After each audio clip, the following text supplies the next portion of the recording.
do is I'm going to go over some units, like decimals and things like that, and what we care about in machine shop. I'm going to talk about threads, how to make threads. We're going to go out to the shop, and I'm going to introduce you to some machines. We're not going to go over how to use them. I just want you to understand their purpose, okay? And then we're going to come back in and do some review. And usually I don't say this, but I apologize. I am not on today, all right? But I got to do this today because I got to work and time and all that, okay? So bear with me today. I'm sorry. There'll be another one too. In like a month and a half from now, I'm just not going to be on, all right? And today is one of those days. But I'm gonna try and be energetic and do the best that I can. Okay. So, okay. Real quick. All right, let's just so everyone's on the same page, I'm just going to write out some number. It doesn't even matter what it is. Okay. What's that place? That's the tenths place. We know that, right? Tenths. All together now. Hundredths. What's that? Thousandths, right? And 10,000ths.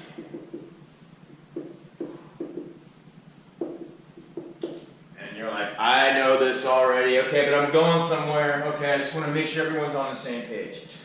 I'm going to start using machine shop jargon. And jargon is like, terminology or nomenclature of some sort. And you're going to need to know what I'm talking about. So this is where we're going to start. Okay. Typically in the machine shop, we go to the thousandths place. Okay, and the way that I say this number is I'm going to say 100 thousandths.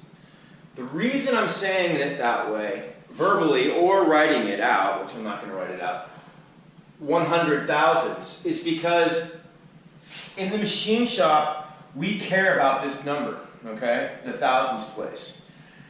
If this was math class, you might have been taught to ignore these zeros, and that would be 1/10, right? Remember? That's the tenth place, okay? That's not how it goes in the machine shop, all right? Let me give you another one. So if I write out this number, the way that I say it and the way that I write it is 469 thousandths. That's why I'm only going to write this out this one time, okay? Thousandths.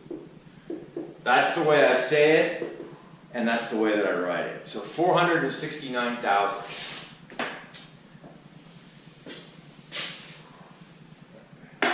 If I were to say this number, that would be 32 hundredths. That would be 4/10. We rarely say that. We don't say that very often. We stick with the thousandths place. And so the way that I would say this is 322 thousandths. Okay? We care about this thousandths place. In the machine shop, it is actually, with some experience, especially if I could teach you in person, it's really no problem to machine to the thousandths place, okay? Now, typically, here at school, after taking this class, I would pretty much expect most of you to be able to machine to the 3,000ths place, or in this ballpark, all the time, and it wouldn't be that big of an issue. So I'm compounding why it's important we go over some of these numbers, okay? I'm going to do a couple more really quick. But first, I want to, 3 thousandths That's the diameter of, that's the average diameter of a piece of hair. 3 to 4 thousandths. 3 to 4 thousandths is the thickness of a piece of paper, like a piece of binder paper or printer paper. It's 3 or 4 thousandths, okay? It is totally possible to machine to the thousandths place manually, all right? And even more possible with CNC machines, computer numeric controlled machines. It does take some practice, all right? Now, let's see. Let's do some more. Before I do some more, let's talk about this 10 thousandths place. All right. The 10 thousandths place is actually totally machinable too. Your machine needs to be pretty in. You need to be pretty experienced machinist. But it's within the realm of, I'm going to say within the realm of manual machining too. All right. Especially with some other types of techniques like lapping and things like that.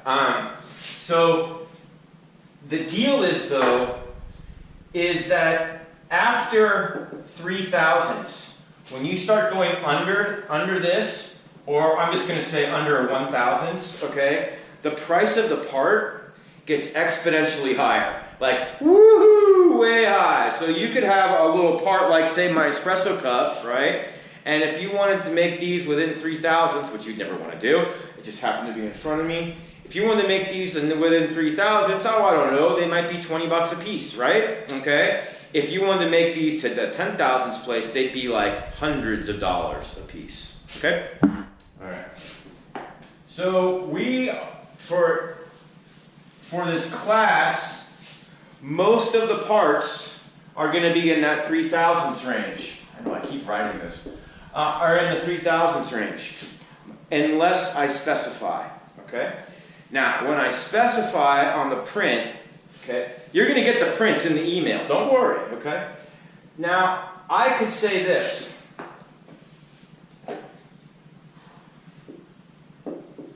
Okay. So I'm going to say 250 thousandths. Okay. It's a quarter of an inch, by the way. All right, but it's quarter. I'm not going there. I could write off to the side of the dimension or the number plus or minus, say this. So this is called a tolerance.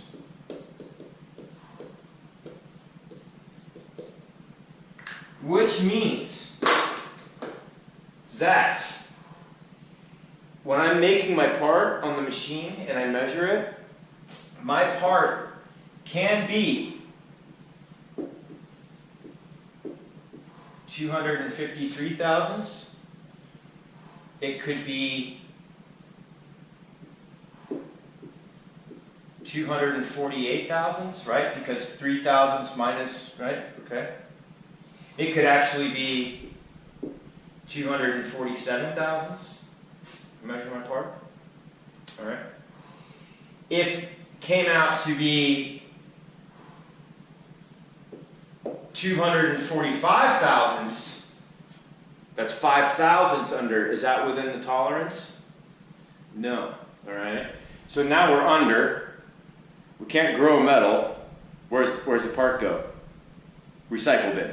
All right. Okay.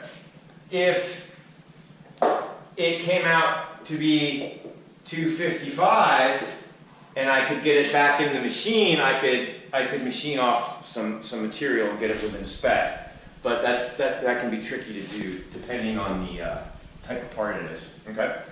So anyway, that's the basics. I guarantee you by the end of this class, this is going to be second nature to you. Well, at least I hope so. All right.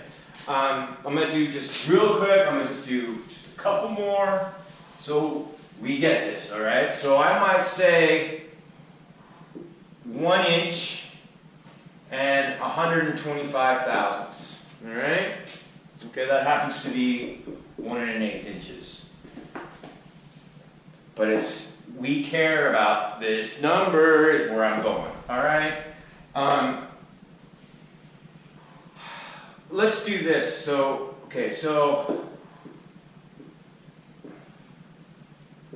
when I see that, okay, if this is a 1/16 of an inch, all right, okay, but now we have this out here in the 10,000ths place, okay. Really, what we're going to write here is that, okay. We're going to round up, all right. So when I see this, I kind of know what is trying to be communicated. Communication is, that's another lecture. I'm going to, I'll do that later, all right? Okay. So I'm going to switch gears a little bit, and we're going to talk about threads and holes, all right? And then we're going to go out to the shop. All right. He said I'm not that on today, but that's all right. Let me draw a bolt here. Okay, so here's our bolt. Actually, it looks more like that. Okay, so here's our bolt. All right, that's the bolt head. What we're going to talk about is the threads. So threads. When you go to Home Depot and you're going through the bins, you're going to see something like this.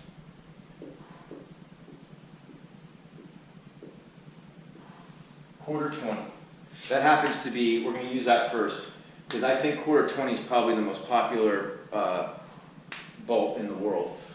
What this is referring to here, all right, a quarter is referring to the outside diameter, peak to peak, of the threads. The diameter, that's the shorthand for diameter, okay? And in this case, it equals, yeah, I'm just trying to get you used to it. You see quarter 20? It's actually a little bit less than that, but so I'm going to go back and write. Okay. Quarter. Notice I didn't write the thousandths place there. Haha, we'll get there. Don't worry. Now, so the quarter part is referring to the OD of the bolt or screw. Okay. Now, the 20 part is TPI. What's TPI? Threads per inch. Okay. Which means that there's 20 threads per inch. It doesn't mean that there has to be an inch long. Okay? So if this, erase this, if the threads were a half of an inch, how many threads would be in that half of an inch? If there's 20 threads per inch and that was a half inch of threads, there would be 10 threads. Okay? If the threads were 1.5 inches, there would be 30 threads. It's 20 threads per inch. Okay? Another very common, you're going to see half 13, 3/8 16,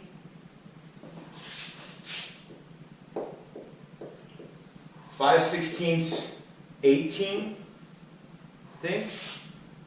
I'm looking at my cheat sheet. Yeah, 5/16 18. Okay. Okay, those are common. Once again, it means that if this bolt was a 1/2 13, the diameter would be a 1/2 inch, and there would be 13 threads per inch. Okay?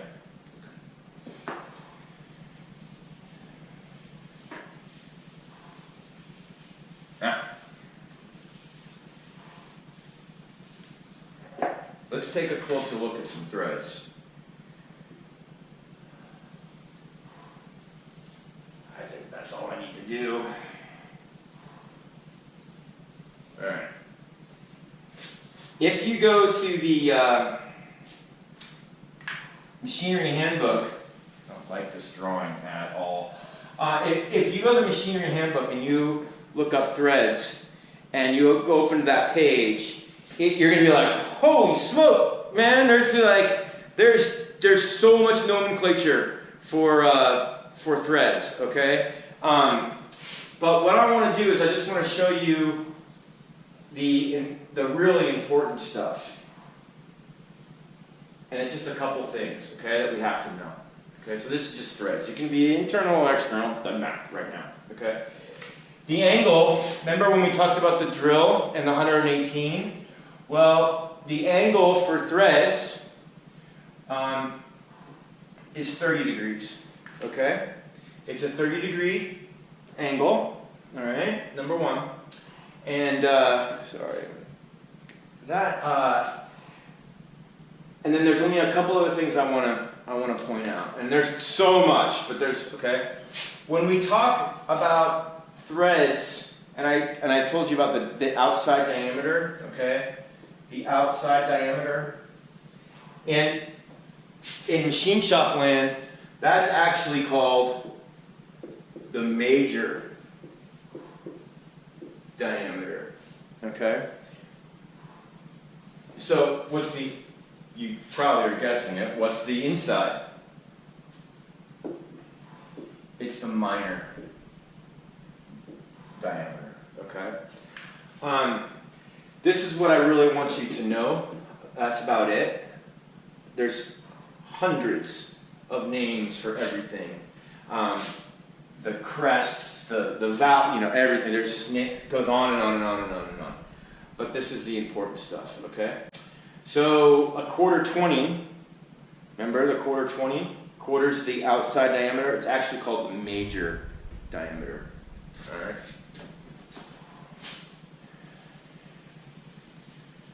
All right.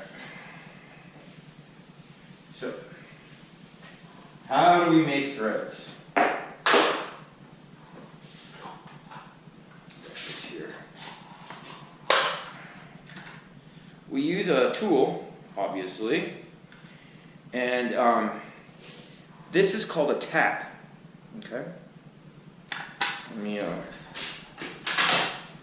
It's called a tap. And it is the tool used to make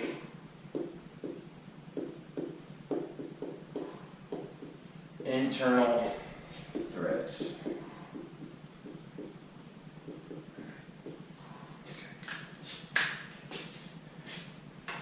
Grab this again. What we're going to see here, if I hold this up close, get it to focus, okay? See how it gradually starts to cut the threads, okay? See that? It's not like this one. That's just pure threads, well, except for the first two, okay? All right, let me explain, all right? Remember the drill and tap chart from last week? We need to drill a hole first to do internal threads. Internal threads, it's like, so you have threads so you can screw in a screw, okay, into your material. Well, what they did, remember, okay, is all that 1/4 20, 1/2 13 business has all been standardized, okay? And up to an inch or a little bit more, up to an inch. I know there's an inch and an eighth here, but up to an inch, okay. It's for standard imperial. not metric, is all right here. So this happens to be a half 13 tap, all right? So in order for me to make threads with this tap, I need to drill a hole first. Well, what size hole? The minor diameter, actually. Remember? I'll draw it again. But if we look here on our chart, it says for the threads, and you're going to want to drill this size. So I got half 13. Here's half 13. I'm going to drill 27/64. So, just in case I lost a couple of you, internal threads, right? Internal threads, there's my material sliced in half when we're going to screw in our fastener, okay? Now, what we have to do, well, I don't even need to erase that, because what we're doing here is we're drilling a hole.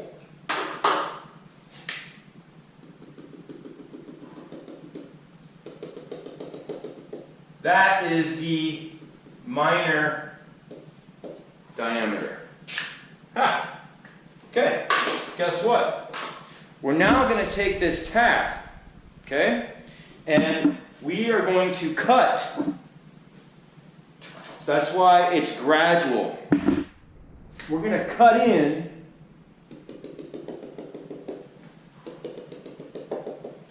the major diameter.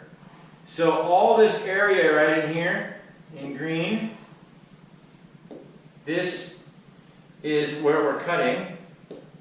Okay? I think that's making sense, right? Okay? That's what we're cutting. Now, let's let me start here. This is called a taper tap. And it's very gradual, okay? It's how it cuts it. This, and I'm going to show you real quick, is a bottoming tap, all right? And it's not that gradual. So we can't start with this tap. It happens to be one in the middle too. It's right here. It's the next one. Here's the taper. This is called a plug tap. All right. Because we want the cutting action, it's actually, cutting threads is really aggressive, okay? And we need to cut gradually. So, there's 3 types of taps. There's lots and lots of taps, all right?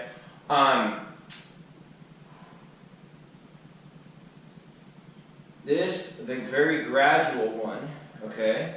This is called a taper tap.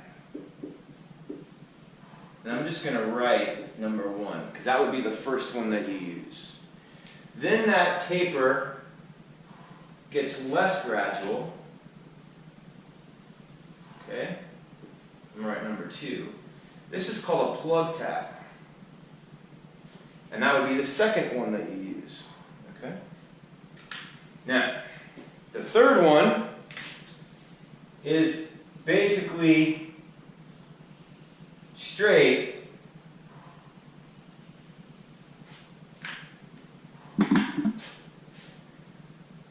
Okay?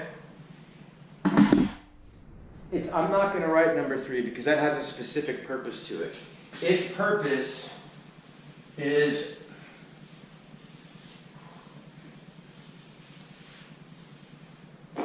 this.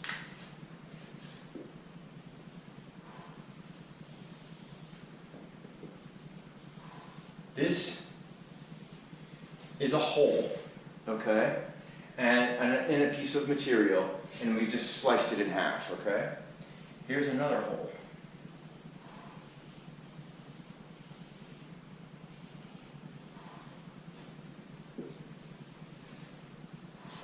Okay? Same thing, hole that's been sliced in half. This hole goes what? All the way through. This is called a through hole. This hole does not go all the way through. I've even drawn the tip of the drill bit, kind of. Yeah, that's better. Okay, and right, this is called a blind hole. All right. The reason it's called a blind hole is because you can't see through it. Okay. That what you do if you want threads all the way down in your blind hole, full thread engagement in your blind hole, is you work through the first two, the taper, then the plug, because see, remember, it's gradually getting more and more threads. And then this tap is called a bottoming tap. And that's exactly what it's for. It's for making threads in a blind hole, bottoming. Okay, so that's there's in machine shop. There is endless. It's endless. It's impossible to learn everything. I think everything. I think it's impossible. I don't think anyone could do it. And with that, everything that I'm showing you, there's 100 more, literally. So these, I mean, this is just the basics. These are your general purpose taps. There are 50 different types of taps. Okay. All right. So that's a little bit introduction on taps. Let me show you this. This is called a tap handle, and so the end of the tap is square. It goes into this tap handle and screws in like that. Okay, and this is how you make threads by hand with a tap. This is called a tap handle. This unscrews and tightens. Okay, onto this. See how it's like a square in there? Square.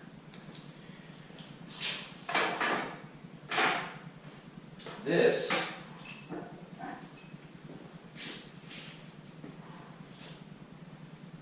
look closely in there. Think. See them? This is how to make external threads. This is called a die. I'm going to write it down, of course.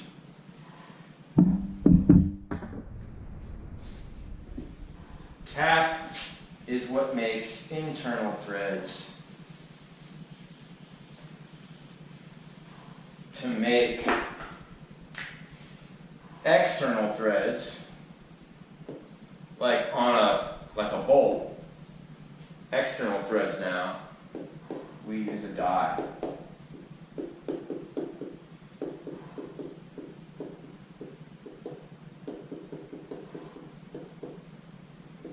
Okay. So, I'm not particularly fond of dies, and the reason is remember I was telling you that it's a really aggressive motion to cut threads. Well, this, remember, it cuts gradually. This is only like a 1/2 inch thick, and there's only what, 4 or 5 cutters in there. Okay, so this is just like real aggressive. This is almost like cutting a bottoming tap, like boom. All right. All right. This is the holder for a die. It's called a die stock. It is not called a die handle, even though that's what they're on YouTube. Even I see a lot of awesome machinists. They're like the die handle. It's called a die stock. Here's another one. This one just happens to be cast iron. Okay.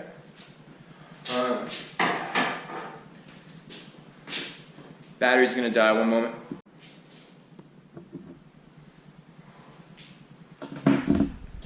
All right, the last thing I want to cover real quick before we go out to the shop is This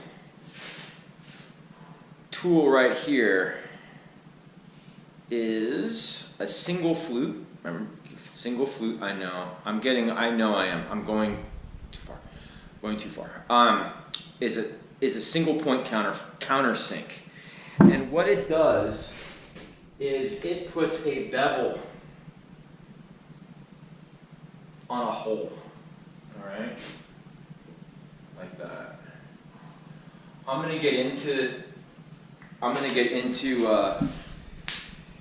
countersinks when we talk about fasteners. All right, but what I want to just say real quick is all threaded holes really should have a countersink, at least on the top. All right, preferably on the bottom too.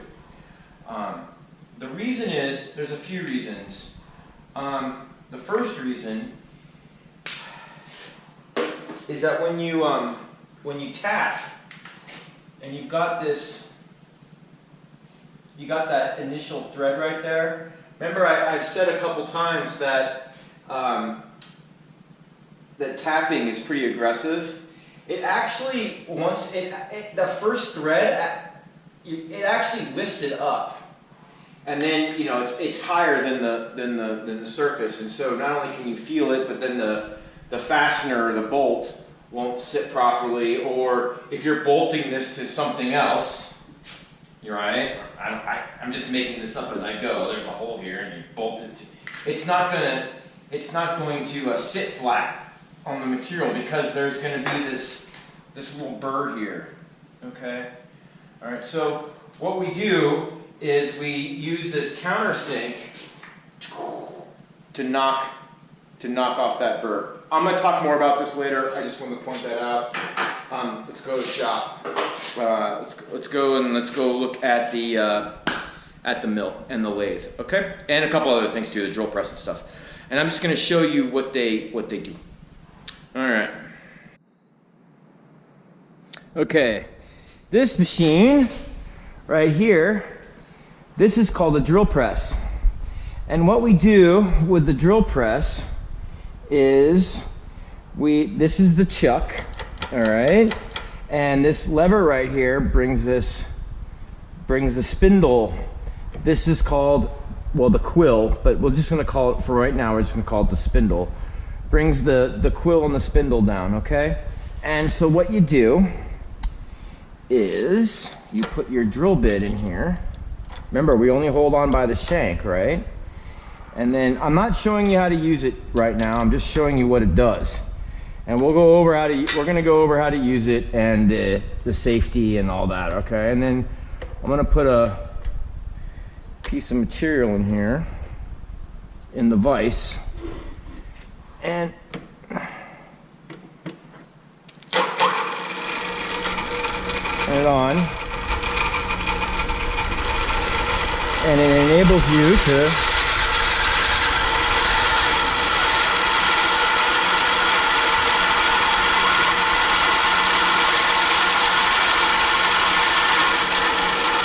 drill a hole, okay? So that's a drill press. It has a lot of other uses too. You can put all kinds of things in here. The countersink that I just showed you, all kinds of stuff, okay? But that's a drill press. This is the table right here. I have the material in a vise, and you can put a drill bit in the chuck. This is the chuck key, okay? And the lever brings down the quill or the spindle, okay? So let's move on. That's the drill press. Well, let me grab this piece of material so we can keep going here. All right. This is a disc sander. Like I said, I'm just showing you what these things are. We're going to go over how to use them very specifically and their safety. But this machine is not for necessarily material removal. It's for cleaning up your parts or removing burrs, things like that. It's not for material removal. And this is you see it's spinning, right? So it has a piece of sandpaper adhered to the disc, and then it has this table here, and it's sanding away material, okay? I mean, it's not that simple. Like I said, we're gonna go into depth how to use all this stuff. I'm just showing you what they are. Let's go over here. This is where it gets a little bit more interesting. So this machine right here, see that? Yep. This is called a vertical mill, all right? And the way that the vertical mill works, I'm gonna demonstrate right now, all right, is it has 3 axes. Well, 3.5. Okay, so let me show you what they are. And you're gonna see, I'm not even gonna go over, you guys, I'm not even gonna go over all the handles and everything. All I want to do is say, this is what the machine does, all right? So I'm not showing you how to use it. I'm not showing you safety. We're not doing that. All I want to do is show you what's going on, so when we do it, we have a better idea, okay? Now, currently, I have a vise mounted to the table. You can see that, and it's bolted to the table, all right? Now, on this machine, and this is so important, okay, is that the spindle, okay, well, I'm gonna put a tool in it and everything in a second, okay, is stationary and it spins, all right? But the table is what moves. So we come over here, there's this handle here, okay? I can move the table. I can move the table with this handle. You can see that. Okay? I'm moving the table this way. Okay? And then I have this handle here. Okay? See that right here? And I can move the table on this axis back and forth. Okay? So this handle moves the table what we call in Cartesian coordinates, right? Y. This handle over here moves the table on X, all right?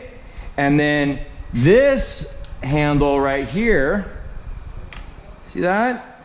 This is gonna move the table up and down. It's called the knee. Don't worry, I'm gonna go over this all. So this moves the table up and down.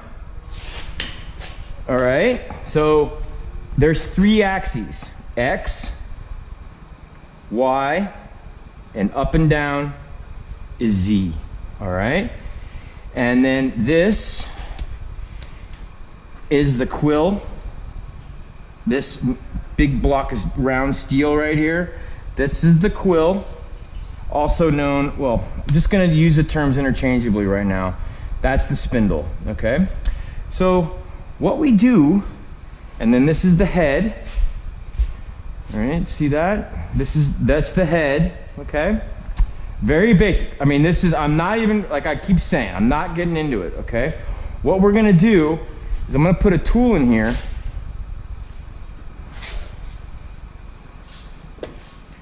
This is an end mill, okay? So remember before, the drill bit, different drill bit, Blake. Let's grab this one. The drill bit cuts with the tip, right? The flutes were there. The flutes were there to eject the chip, right? So it cut with the tip. Remember we talked about that? But this is an end mill. It cuts on the side too, all right? It cuts on, not all of them do, but it cuts, this one will cut like a drill, totally flat though, and then it also cuts on the side. And what we do is we put this end mill, or our tool, in what's called a collet. Now there are many different types of collets for different types of machines. But for class this semester, this is the type of collet mechanism we're using. So this collet, the collet has these, right? So, and it has these slits in it and this taper right here. So as it gets drawn up, which you'll see in a second, see that? It closes.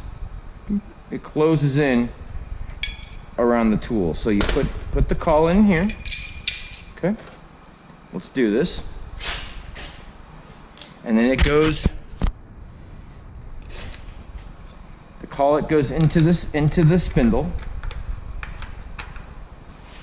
We put our tool in just around the shank, right? We don't want to grab it by the flutes. Just around the shank. Come in here. Come on. Tighten it up.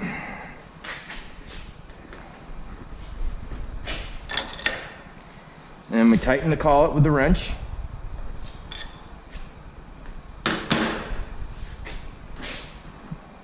All right, so check this out. There's on and off, okay? See that? There's on and off up there. Oh, I gotta turn the machine on. Duh. All right, so there's on and off. Okay, now it's spinning. See that? And turn it off. Okay, I'm gonna do that again. There's on, off, and this little lever right here is a brake. All right, so it helps slow it down faster. That's all. All right. So what I want to do real quick for you, I have a tool in here. I have an end mill. It's called an end mill. I will. I'm gonna put a piece of material in here and show you what this machine fundamentally is about.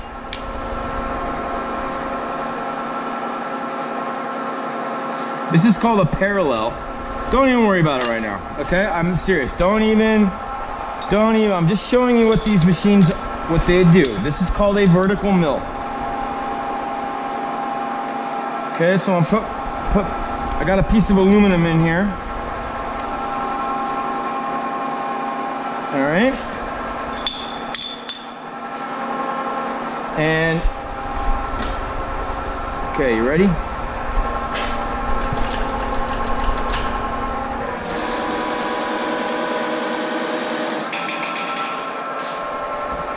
So I'm gonna, all right.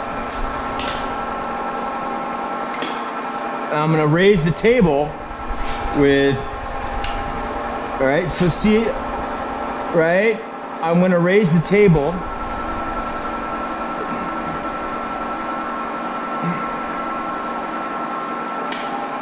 And I'm gonna get the cutter, the tool, closer to the part. To the material, excuse me, it's not even a part. Okay, I'm gonna turn this on. All I'm trying to do, you guys, all I'm trying to do is show you what this machine does.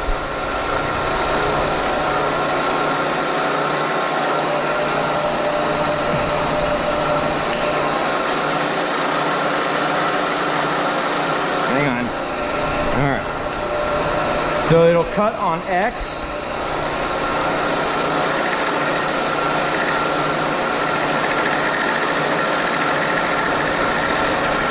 See that?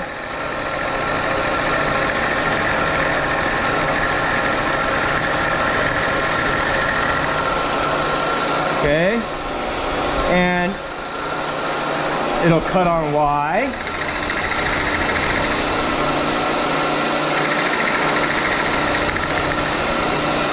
I can raise the table some more.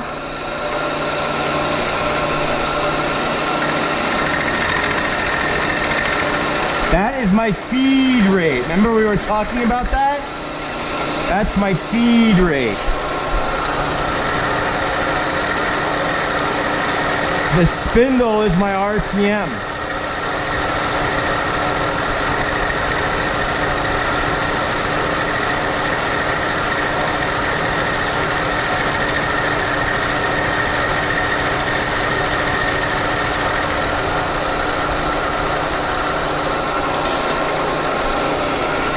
I'm gonna go right through it.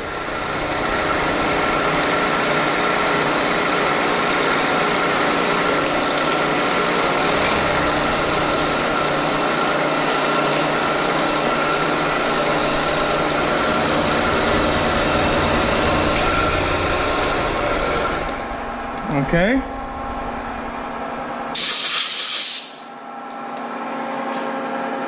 Okay, so I've got X and Y. Okay. There's my cutter and the spindle. All right. Okay.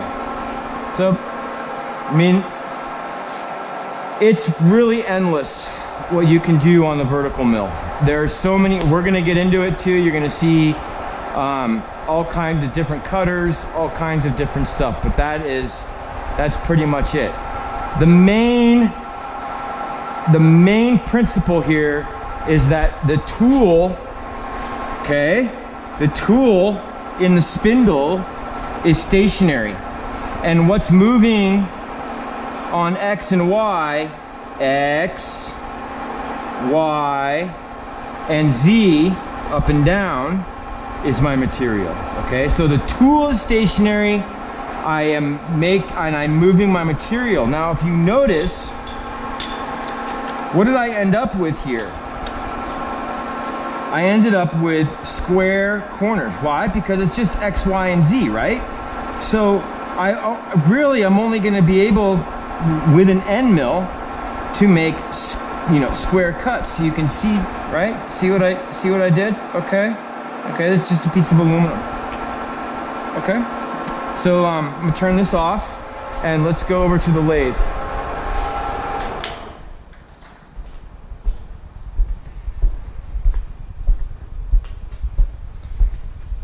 All right. So this is a lathe, okay? And really don't be intimidated by all the handles like on the vertical mill too. Just ignore them. I keep saying it, I know. All I'm trying to do is show you what these machines do, okay? And they're fundamental principles. We'll get in, it's gonna get, you guys, I'm serious, it's gonna get intense, okay? So don't even, just relax and bear with me. This is called the chuck. The chuck is attached to the spindle. So let me put a piece of material in here, and I'm not even going to explain to you right now how the chuck even works. I'm just going to show you what these machines do. Okay, so I put a piece of material in there, and I'm going to go ahead and turn the machine on. So the material now is in what's spinning, right? See that? I'm going to increase the speed a little. And increase the speed of the spindle. Whoa. Come on, Blake. All right. Okay. Now, what's gonna happen is I've got, a couple, like I said, don't worry about the levers or the knobs or anything, okay? This wheel is gonna move this back and forth, right? Okay, and this is gonna move this back and forth. I'm gonna put a tool in here. Don't worry, guys, I'm gonna explain it. Where is it?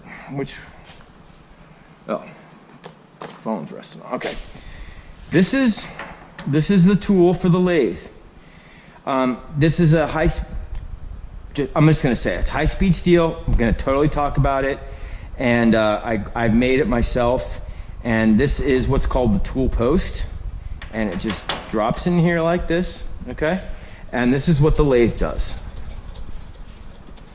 Okay, I'm gonna turn this on, and we're gonna see what the lathe does. The lathe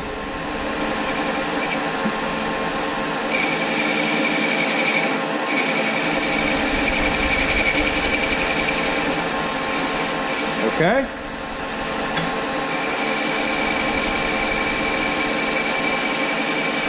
This is the lathe.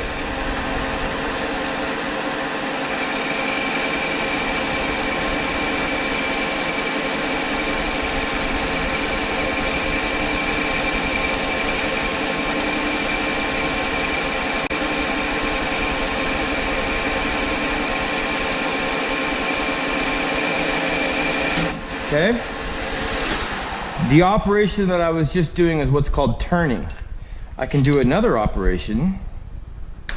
I can move the tool post around. I'm not even going to explain how I did it yet. I don't even want you to don't even think about it. I just want you to know what these machines do. Okay? See that? Do it again, up close.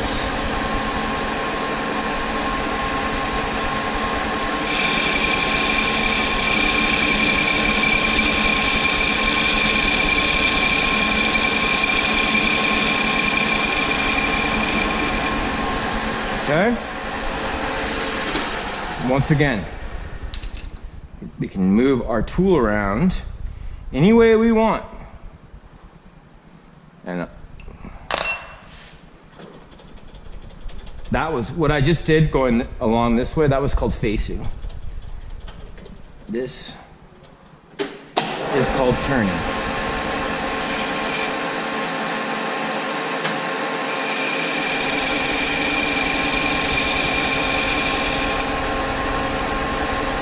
This is a scrap piece of aluminum I had laying around.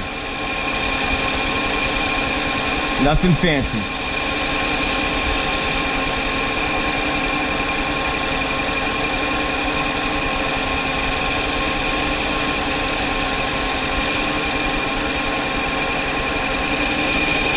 Okay?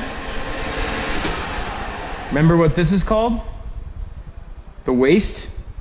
These are called chips. All right? They're stringy chips, but those are chips, okay? So, let me put this back. Unlike the vertical mill, right, where the tool is spinning, and the lathe, the material is spinning.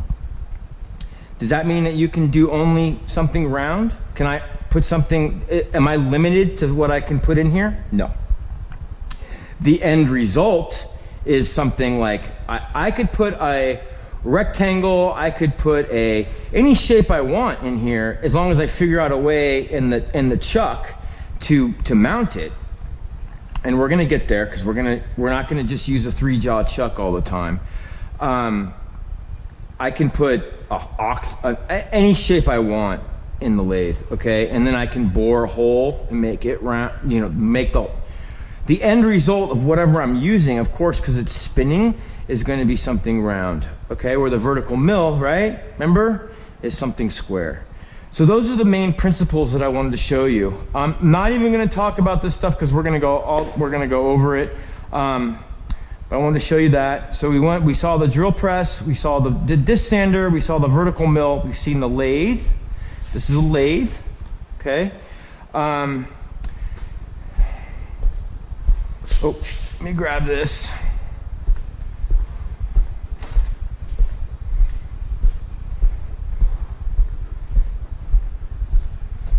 All right, this is a grinder. More specifically, it's a pedestal grinder because it's mounted on a pedestal. And it's just a piece of steel, okay? And, okay? That's a grinder. Okay, this is a grinder, it has grinding wheels. Okay, it's a grinder. We're gonna talk all about the grinder.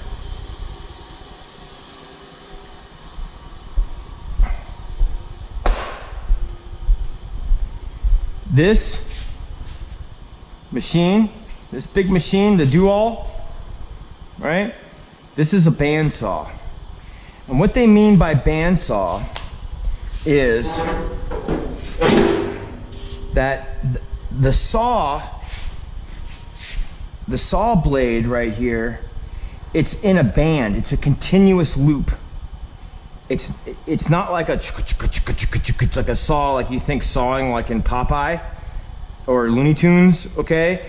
It's a continual band, and it runs. Oh, see the wheel, right? That's one wheel. Here's another wheel.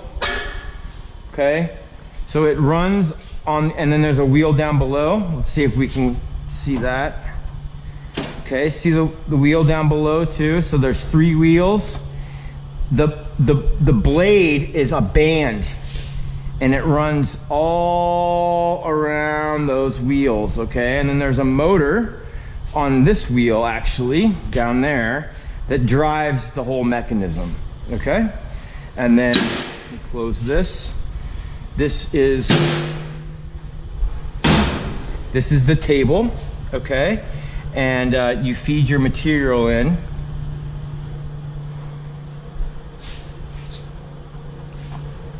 Let me turn it on.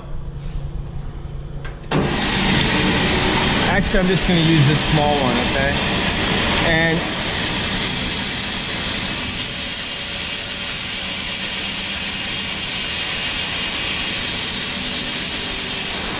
okay?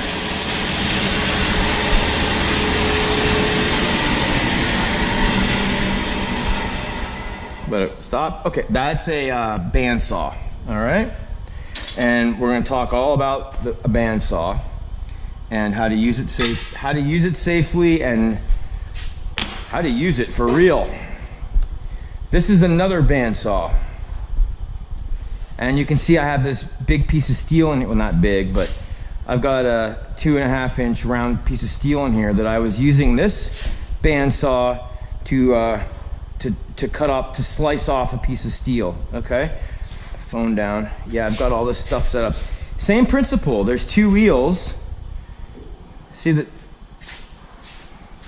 There's 2 wheels, and the blade runs. Okay, and then there's my material right here, and it slices off material. So the way that this works is you lift up the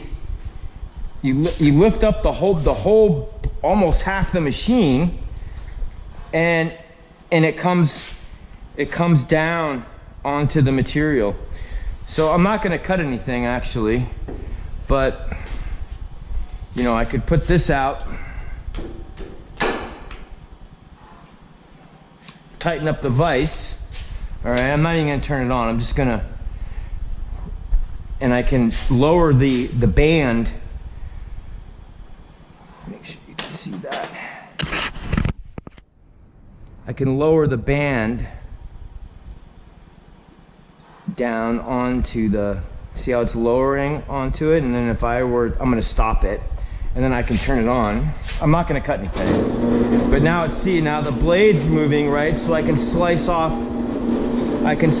material. Okay, so that's how that works. Let me get that out of the way. And those are the main,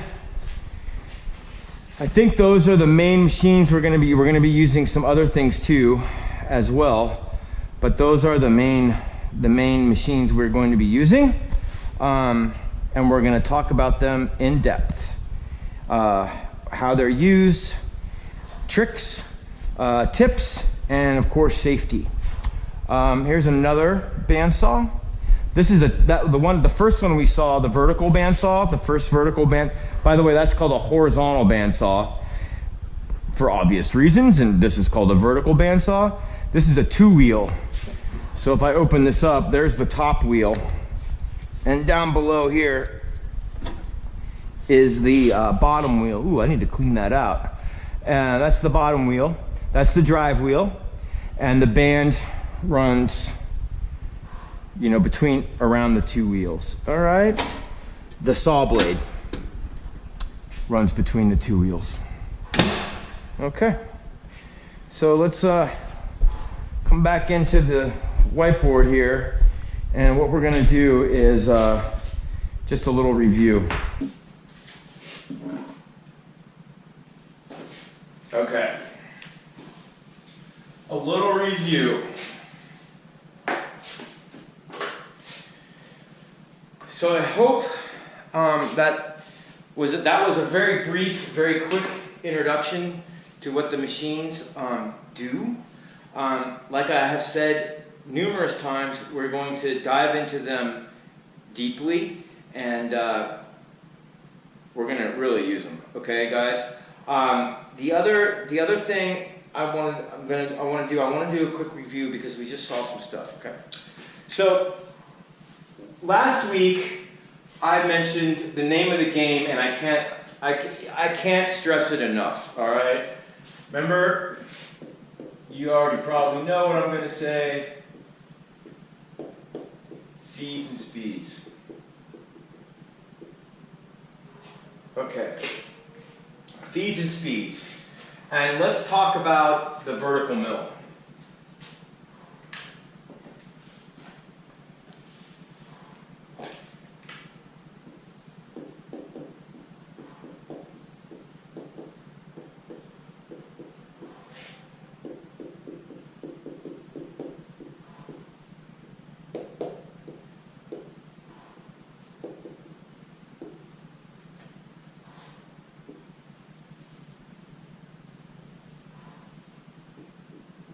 There's the tool.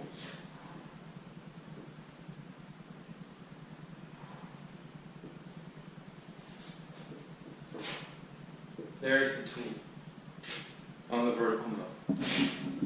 Okay. Get my phone going. All right. And it's what? It's rotating, right? Right? So it's rotating at a certain RPM. So remember, what's that? Okay? That's our speed.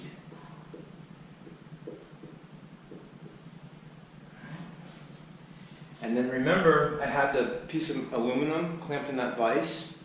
Okay? So there's that piece of aluminum clamped in the vise, which was on, the vise was attached to the table. And the table can move, that would have been X, whoops, that's a plus. That would have been X, this way, back and forth into the wall, right? That would have been Y. And then up and down, what was that? That was Z, okay? All right, this way, back and forth, that was Y. Okay, so these three actions here, moving back and forth like this, either direction, that is my feed rate. And for those of you that noticed, when I was turning those handles, was I turning them fast? My feed rate is always slow. Okay, I'm always going slow. All right, always going slow. Okay. Now, and I'm going to bring this up on the lathe too. There's one more aspect of all this that I haven't shown you yet. All right, and that is, I'm going to use a different color. Let me make my aluminum block bigger. Okay, so that's the table. Right, that's the table of the vertical mill. Okay, and I'm going to put my aluminum block on here without the vise for demonstration. The third element to this whole business, and I'm not kidding. This is everything. Okay, is my depth of cut. How deep I go into my material. Okay, so the third element here: feeds, speeds, and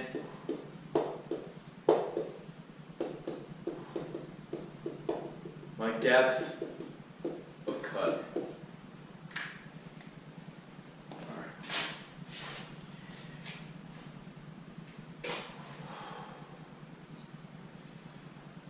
We talked about different materials and different sizes for this. We're going to go back when I give you the formula and everything. I know I keep repeating myself, but I'm really trying to go slow, okay? And not just go slow into introducing this stuff, but I want to go slow and introduce it with a project. That's what I learned from last semester. I don't want to, I don't like doing this. I actually love it. But I would rather be showing you stuff out in the shop, okay? So, just bear with me. We're going to go slow. I don't need to tell you, and I'm not making excuses for myself. I think you already can tell I'm not one of those types of people. This is really hard to do this way online, okay? And if you were here in the shop, boom, we'd be rocking and rolling, boom, okay? But we're not. So this is where we are. So most important, from right here, okay, we've got feeds, which is, remember, this is stationary on the mill, all right? We're going to move the table around. That's our feed rate. This is our speed, okay? And then we have to be concerned with our depth of cut. These actual rates, the actual depth of cut, I don't even want you to think about it right now. I don't want you to worry. I'm going to give you all these answers. Just try and process this.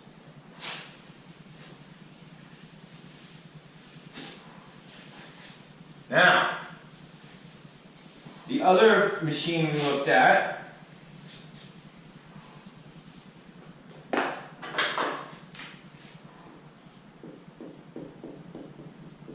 was the lathe. Feeds, speeds. Now you know what I'm going to add, right? And our depth of cut. Only this time, there's the chuck. We've got material in here. Remember? And what is it doing? It's spinning. And then we're coming along with some sort of tool that has a cutter on it.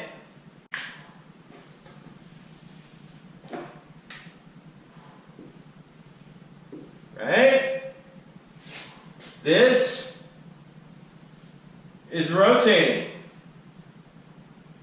This is moving, and now on a lathe, I don't want to confuse you, but on a lathe, this way is Z.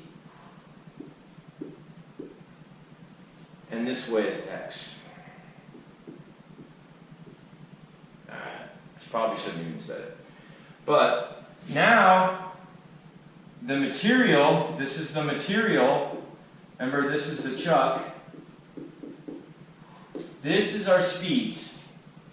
This is our feed rate. And how much I move my tool into the material is my depth of cut. Okay?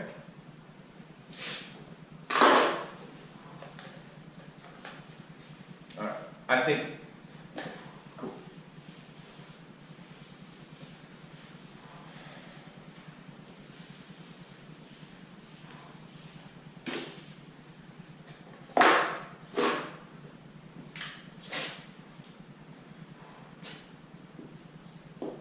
My speed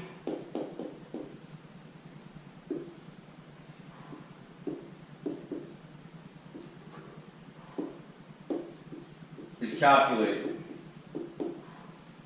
from a formula.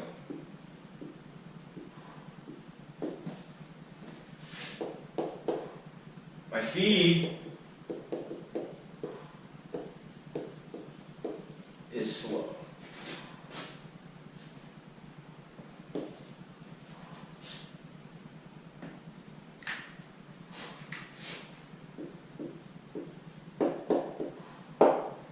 My depth of cut, you're going to hate me.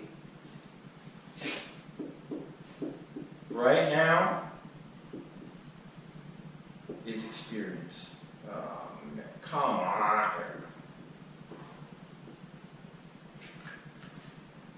I know. I know. You're like, Blake, you didn't tell me anything. I know. I know. But I did. Just hang on. Bear with me. Enjoy the class. Enjoy the projects.